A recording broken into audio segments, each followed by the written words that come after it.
My mom worried I was losing my mind. My father refused to let me speak about it. Every time I taught someone that Jesus was just a prophet, every time I dismissed the Bible, all of it was laid out before me. The weight of my mistakes was crushing. And then I saw him, Jesus, not as just a prophet, but as God himself. His presence filled me with love so overwhelming that it brought me to tears. The lies I'd believed about him faded away. I saw the truth about the Trinity, a mystery that made sense now. Margaret's heart monitor flatlined with an eerie finality, the sound echoing through the sterile hospital room. Nurses scrambled, the crash cart rolled in, and a frantic doctor shouted orders to administer adrenaline and initiate defibrillation. But Margaret's body lay still, her pale face peaceful despite the chaos around her. She had been pronounced dead at 3:47 p.m., surrounded by the hum of hospital machinery and the murmured prayers of her distraught family. Before we start, smash the like and subscribe buttons for more updates. For Margaret, however, death was not the end. It was the beginning of a journey that would alter not just her life, but the lives of everyone who would hear her tale. In that moment when her body succumbed to mortality, her soul was thrust into a realm she could scarcely describe, but would later attempt to articulate with trembling conviction. Margaret recalled a sensation of being pulled, as if by an invisible hand, through a tunnel bathed in ethereal light. Her pain dissipated, replaced by a serene warmth. She found herself standing on the edge of a vast expanse, a place that felt neither earthly nor celestial but otherworldly, as though it was the vestibule of eternity. The air shimmered, vibrating with a harmony that resonated deep within her. Before her stood a figure cloaked in indescribable brilliance. Though she could not make out his features clearly, she instinctively knew who he was. It was Jesus. His presence exuded a power so overwhelming that Margaret felt both awestruck and humbled, as though every fiber of her being recognized its creator. Jesus spoke, his voice carrying both authority and compassion. "Margaret," he said, "you have come here not by accident. There is something you must see, and a message you must carry back to the living." Margaret felt herself trembling under the weight of his words. She wanted to respond, but found she could not speak. Instead, she simply nodded, and the figure gestured for her to follow. What unfolded next was unlike anything she could have imagined. She was transported to a scene of indescribable beauty. A sprawling garden stretched endlessly before her, filled with colors so vivid they seemed to sing. Trees bowed with fruit, rivers glistened like liquid crystal, and the air was perfumed with a sweetness she could taste. Angels moved gracefully through the space, their wings shimmering with a light that seemed to come from within. "This," Jesus explained, "is the promise of eternal life, the kingdom prepared for those who follow me. But you must also see what awaits those who choose to walk a different path." The scene shifted abruptly. Margaret now found herself in a place of suffocating darkness. The air was heavy, oppressive, and filled with anguished cries. Shadows twisted and writhed around her, their movements chaotic and tormented. The ground beneath her feet felt as though it pulsed with malevolence. She saw figures, countless figures, moving aimlessly, their faces etched with despair. "This," Jesus said, his tone grave, "is the consequence of rejecting the light. It is not a punishment I wish to impose, but the natural end for those who choose to turn away from love, truth, and righteousness." Margaret's heart ached as she witnessed the suffering before her. She wanted to reach out to the lost souls, to offer them comfort, but an invisible barrier seemed to separate her from them. The overwhelming sense of hopelessness in this place made her cry out. "Why must it be this way?" she asked, her voice trembling. Jesus turned to her, his expression solemn. "Because humanity has free will, Margaret. Love must be chosen. The path to me is narrow, and many will stray, distracted by the illusions of the world. You must go back and warn them. Tell them the time is shorter than they realize." Before she could protest, before she could ask questions, Margaret felt herself being pulled back through the tunnel. The light around her dimmed, and she became acutely aware of her physical body again. Her chest heaved as her lungs filled with air, and she opened her eyes to find herself surrounded by the astonished faces of the medical team. Margaret's family wept with relief, clinging to her as though they had been given a miracle, which in truth they had. But Margaret's mind was elsewhere, consumed by the vision she had witnessed and the message she was now burdened to deliver. She could not shake the urgency of Jesus' words. The time is shorter than they realize. In the days that followed, Margaret began sharing her experience. At first, her family was hesitant to believe her, attributing her visions to hallucinations brought on by oxygen deprivation. But Margaret's conviction and the vivid detail with which she recounted her journey left little room for doubt. She described the garden with such clarity that listeners could almost smell its fragrant blooms. She spoke of the dark realm with a chilling realism that made her audience shudder. And most importantly, she relayed the message from Jesus with a fervor that could not be ignored. Margaret's story spread rapidly, first through her small town and then beyond. She was invited to speak at churches, community centers, and even radio shows. Her testimony inspired many to re-examine their faith, to reconcile broken relationships, and to seek a deeper connection with God. But not everyone was receptive. Skeptics dismissed her as delusional or attention-seeking. Critics accused her of exploiting fear to manipulate people. Despite the backlash, Margaret remained steadfast. She knew the truth of what she had experienced and felt a profound responsibility to fulfill her mission. She would often say, "This is not about me. It's about the message. It's about reminding people that life is not the end, that every choice we make echoes into eternity." Margaret's life changed in countless ways. She became more introspective, spending hours in prayer and meditation. Her relationships deepened as she made a conscious effort to love and forgive more freely. She also became acutely aware of the spiritual battles waging around her. Small, everyday decisions took on new weight as she considered their eternal implications. One evening, after delivering a particularly emotional speech at a church revival, Margaret sat alone in her hotel room, reflecting on the journey she had been thrust into. She wondered why she, of all people, had been chosen to carry such a heavy burden. She was not a preacher or a theologian. She was just a middle-aged woman from a small town with no extraordinary accomplishments to her name. In her heart, she felt Jesus' answer, "I do not call the qualified, I qualify the called." This revelation gave Margaret a renewed sense of purpose. She realized that her ordinariness was precisely why her testimony was so powerful. She was a reminder that God could use anyone to fulfill His plans, that His grace was sufficient even for the most unlikely of messengers. Over time, Margaret's story began to inspire not only individuals but entire communities. Churches reported a resurgence in attendance, prayer groups multiplied, and acts of charity and kindness increased as people sought to live out the teachings of Christ more authentically.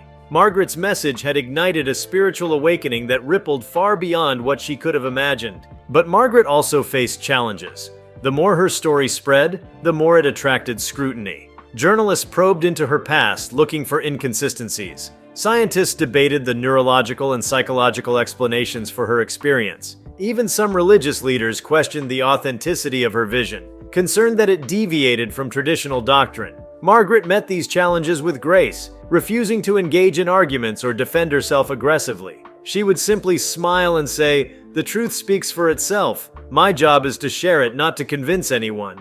In the quiet moments, however, Margaret wrestled with doubt. What if she had misunderstood the vision? What if her experience, no matter how vivid, had been a figment of her imagination? But every time these thoughts crept in, she would recall the feeling of standing in Jesus' presence, the overwhelming sense of love and purpose that had enveloped her. That memory became her anchor, her unwavering proof that what she had seen was real. Years passed, and Margaret's health began to decline. She often joked that she was ready to go home for good this time, and she looked forward to being reunited with the beauty she had glimpsed. On her deathbed, surrounded by family and friends, Margaret uttered her final words, "Do not fear, love one another, and remember, He is coming." Margaret's story lived on long after her passing. Her message continued to inspire countless people to examine their lives and seek a deeper relationship with God. Though she was an ordinary woman, her extraordinary journey became a testament to the power of faith and the transformative potential of divine encounters. Her story was a reminder that death is not the end, that life is a precious gift, and that each of us has a role to play in the greater tapestry of eternity. Most importantly, Margaret's experience underscored the urgency of the choice each person must make, to walk in the light or to turn away. Margaret's passing left a void in the hearts of those who knew her, but her legacy had only begun to ripple outward. Her testimony became a catalyst for transformation in ways that no one could have anticipated. Communities were galvanized, and individuals, inspired by her message, embarked on journeys of profound spiritual awakening. In the months following Margaret's death, a close friend of hers, Pastor Ethan, took it upon himself to compile her story into a book. He felt a burning urgency to ensure her words reached as many people as possible. Ethan had known Margaret for years before her near-death experience,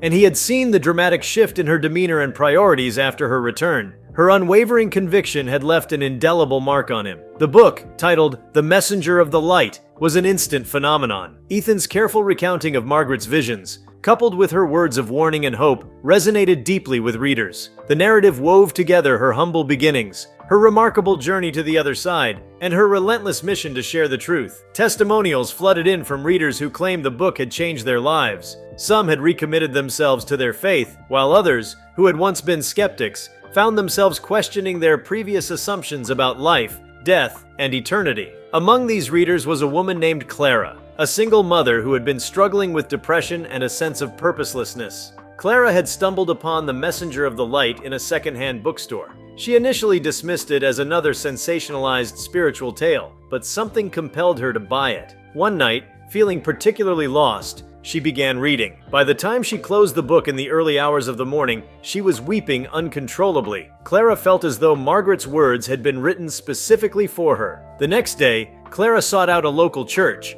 something she hadn't done in years. Slowly, she began rebuilding her life, finding strength in faith and the community she had once abandoned. Inspired by Margaret's story, she started a support group for individuals dealing with grief and existential doubt. Clara's group grew quickly, becoming a lifeline for many in her town. She often credited Margaret as the silent hand that had pulled her out of her despair. Meanwhile, in a distant part of the country, a scientist named Dr. Alan Hayes encountered Margaret's story during a heated debate about the nature of consciousness and the afterlife. Alan was an avowed materialist, believing that all experiences, including near-death ones, could be explained through neuroscience. Yet something about Margaret's account unsettled him. Unlike many such stories he had dismissed in the past, Margaret's was strikingly detailed and carried a coherence that defied simple neurological explanations. Dr. Hayes decided to investigate. He reached out to Margaret's family and Pastor Ethan, requesting access to her medical records and any interviews she had given about her experience. What struck him most was Margaret's consistency. Her account never wavered,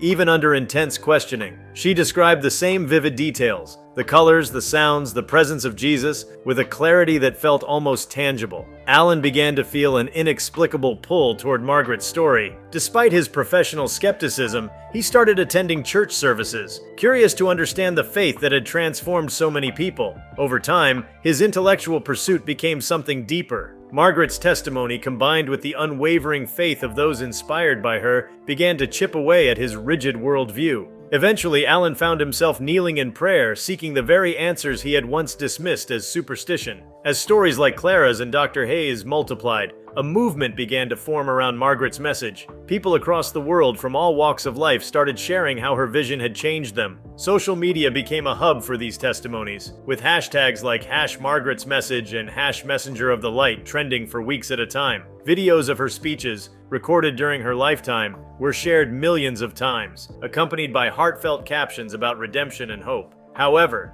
this widespread attention also brought criticism. Some accused Margaret's story of being a fabrication designed to exploit vulnerable people. Others argued that it was dangerous to focus so heavily on visions of heaven and hell, claiming it encouraged fear-based faith. The debate grew so intense that it reached national news outlets, with experts from various fields dissecting Margaret's account. Through it all, Margaret's family stood firm. Her daughter Elise, who had initially been skeptical of her mother's claims, became one of her strongest advocates. "I used to think my mom's story was just a way for her to cope with almost dying," Elise admitted during a televised interview. "But seeing the way she lived after her experience, the peace she carried, the love she gave, there's no doubt in my mind that what she saw was real."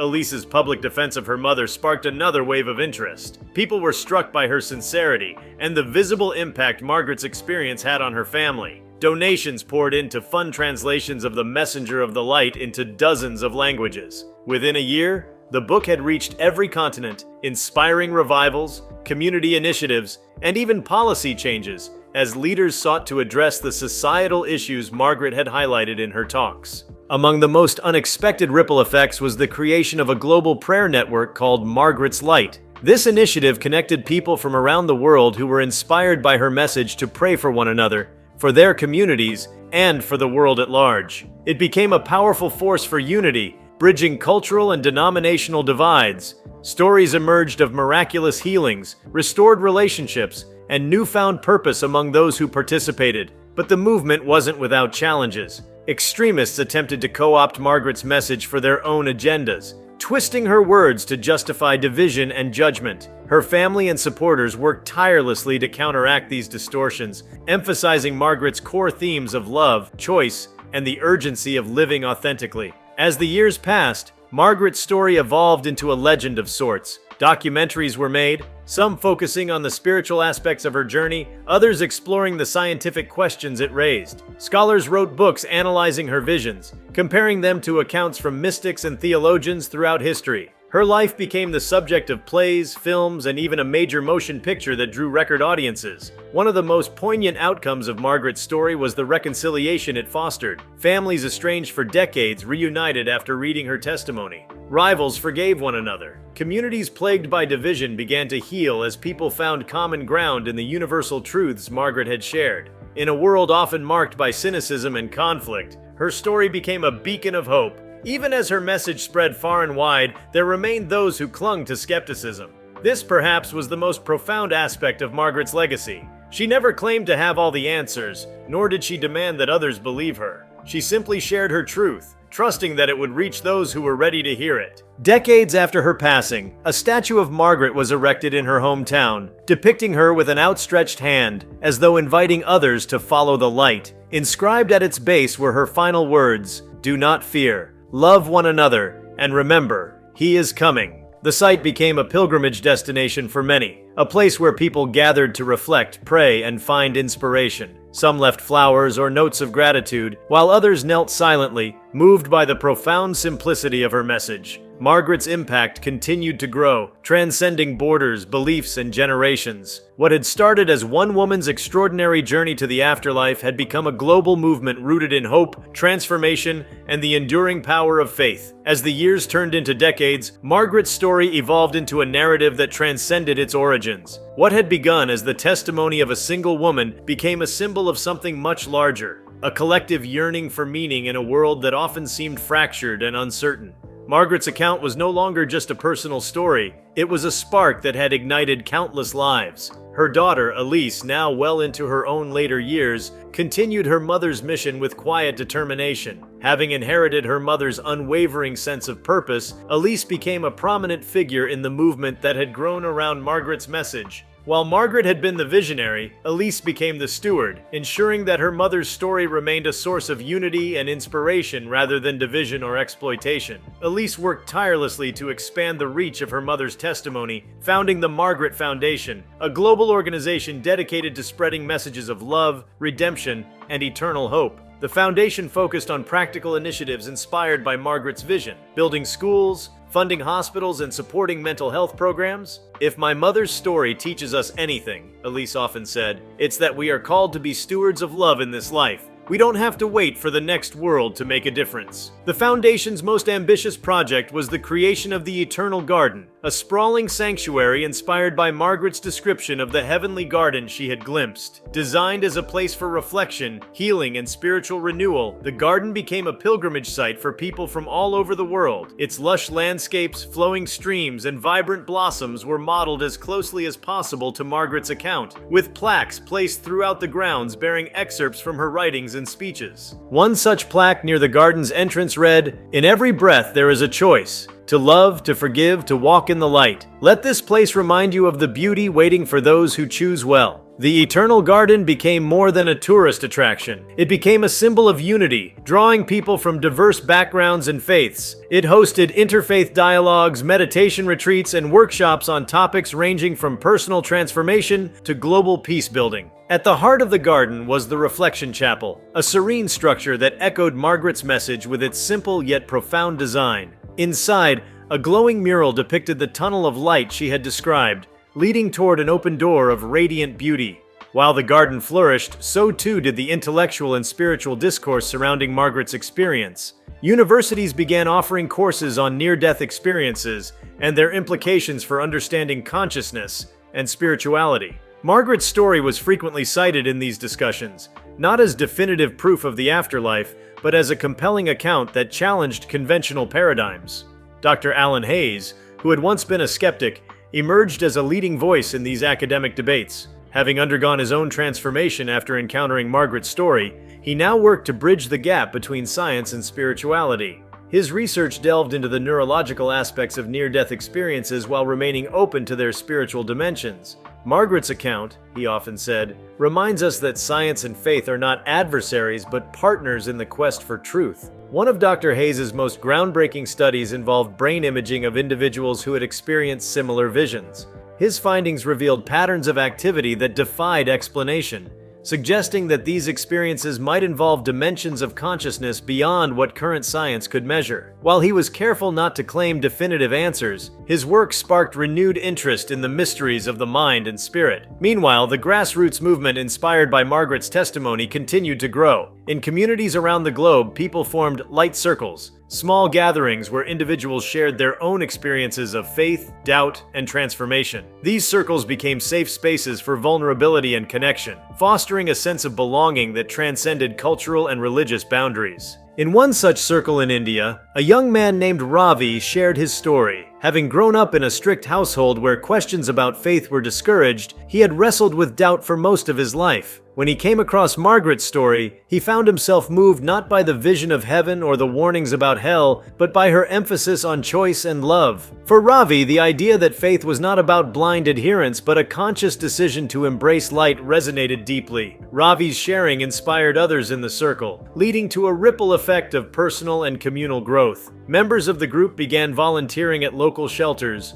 organizing food drives, and mentoring at-risk youth. Their motto became, "Every act of love is a step toward the light." As stories like Ravi's multiplied, so too did the cultural expressions of Margaret's message. Artists, writers, and musicians found inspiration in her testimony, creating works that explored themes of redemption and eternity. A celebrated composer wrote a symphony titled "The Narrow Path," blending haunting melodies with triumphant crescendos to capture the emotional journey of Margaret's vision. The piece premiered in concert halls around the world, often accompanied by multimedia presentations of Margaret's story. In the literary world, novelists and poets wove her message into their works, crafting narratives that explored the complexity of human choice and the pull between light and darkness. One particularly moving poem, titled Margaret's Garden, became a global sensation. Its lines often quoted in sermons and spiritual gatherings. "In the shadow of despair a hand extends, not to condemn, but to invite to mend. Choose well," it whispers, "for time is brief,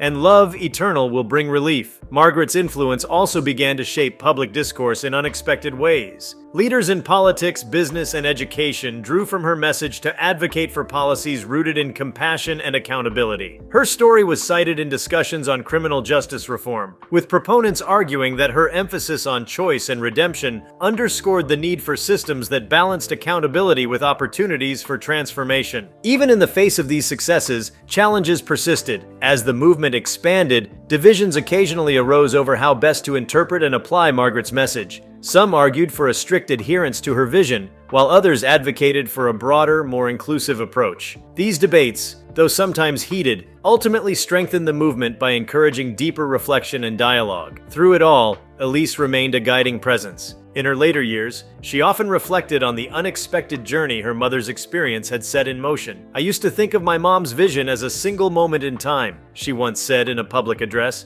"but now I see it as a seed planted in the hearts of countless people. Each of us has the choice to let that seed grow." As Elise neared the end of her own life, she entrusted the foundation to a new generation of leaders, many of whom had been profoundly shaped by her mother's story. Among them was Clara, the single mother who had found hope in Margaret's words years earlier. Now a grandmother herself, Clara became a passionate advocate for the Foundation's mission, embodying the resilience and love that Margaret had championed. By the time a century had passed since Margaret's near-death experience, her story had become an enduring part of human history. Her name was spoken in classrooms, churches, and homes, a symbol of the timeless truths that connected people across cultures and eras. The Eternal Garden continued to thrive, its vibrant beauty a living testament to the hope Margaret had carried back from the other side. In a quiet corner of the garden, beneath a tree that seemed to glow with its own inner light, a small plaque bore one of Margaret's lesser-known quotes. "The greatest miracle is not what I saw, but what I was sent to do, to remind you that love is always a choice." Visitors often lingered by the plaque, reflecting on the simple yet profound message. Some came seeking answers, others came to give thanks, and still others came to find solace in a world that often felt chaotic and uncertain.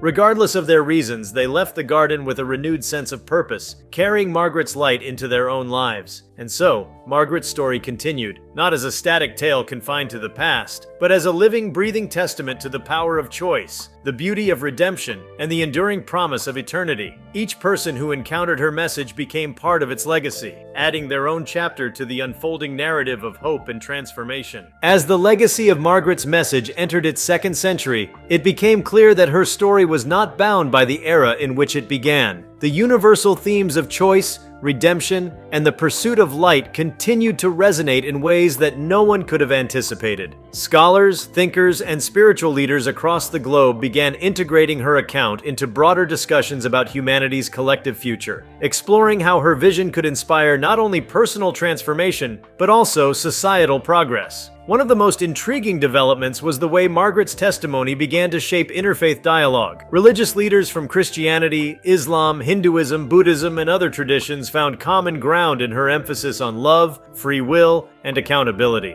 Conferences dedicated to her vision became forums where these leaders could engage in meaningful conversations, using Margaret's experience as a springboard for exploring shared values. Her story, rather than being confined to one faith tradition, had become a bridge, a reminder that the light she described was not exclusive but universal. In a groundbreaking initiative, several of these leaders collaborated to establish the Beacon Academy, an educational institution dedicated to teaching principles of compassion, ethical decision-making, and spiritual awareness. The Academy's curriculum drew heavily from Margaret's message, combining her teachings with insights from various cultural and philosophical traditions. Students from around the world flocked to the Academy, eager to learn how they could apply these timeless truths to the challenges of the modern age. Meanwhile, advancements in technology offered new ways to bring Margaret's story to life. A virtual reality experience, Journey to the Light, allowed users to immerse themselves in a recreation of her vision. Developed by a team of artists and technologists, the experience became a phenomenon, offering people an opportunity to engage with Margaret's testimony in an intimate and visceral way. For many, it was a transformative encounter, sparking deep reflection and renewed commitment to living with purpose. This intersection of technology and spirituality also led to the creation of the Light Archive, a comprehensive digital repository that collected personal stories from people who had been inspired by Margaret's message. The archive grew to include thousands of accounts, from testimonies of faith renewals to tales of forgiveness and healing. Researchers used this resource to study the ripple effects of Margaret's influence, uncovering patterns that revealed the profound interconnectedness of human experiences. If you like this video, please give it a like and subscribe to our channel. Also, leave your comments below and tell us, what are your thoughts on a woman returning from death with a message from Jesus? We want to hear from you. Thank you for watching, and see you next time.